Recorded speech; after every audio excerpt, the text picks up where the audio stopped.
No, I don't think asylum seekers and refugees are a threat to Australia's borders.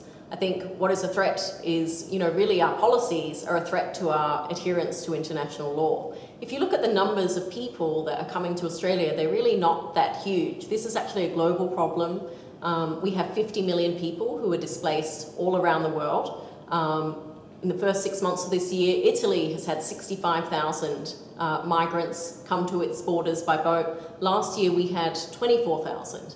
So really I think we need to look at this in the grand scheme of things. It isn't great, but unfortunately due to the high level of conflict, disaster, persecution that's happening in the world, the fact that this is increasing, it's not surprising that some of these people are trying to make their ways to safe countries that have ratified the Refugee Convention, like Australia. I certainly think that our human rights record is, tarnished very badly as a result of our policies on refugees and asylum seekers. Australia could be playing a leading role in terms of foreign policy. We're one of the oldest democracies in the region. We have very strong institutions, pretty free press, good adherence to human rights. But when it comes to asylum seekers and refugees, it seems that we're very happy to sort of trample all over the spirit of the conventions that we have signed. And I think this is very problematic.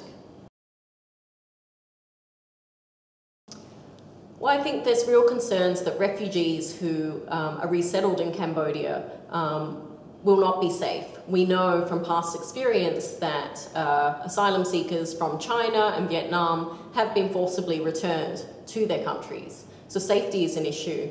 But safety is not only an issue for asylum seekers, it's also an issue for Cambodian citizens. I think the fact that you have regular excessive use of force by police, particularly against protesters, particularly against undesirables, people on the street, sex workers and so on, I get very concerned that we will be sending people to a country where there are grave concerns about the rule of law and grave concerns about the human rights record. I think we should be looking at what is the best way of protecting these people's rights for those who have fled persecution, not simply which country can we foist our burden or can we bribe to send people to.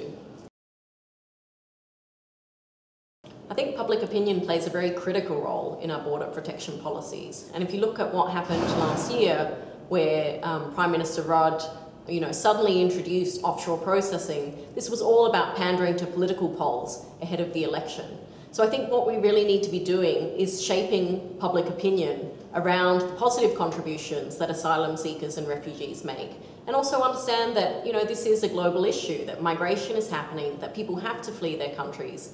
And so this is really about providing a safe haven for people to come to, people who have legitimate claims of asylum, rather than, punishing them by sending them to faraway islands and, locking them up in substandard conditions. Absolutely, I think the government should be obliged to be more transparent in what it's doing with regard to asylum seekers and refugees. Because right now, most of the information that comes out, it's very difficult to verify.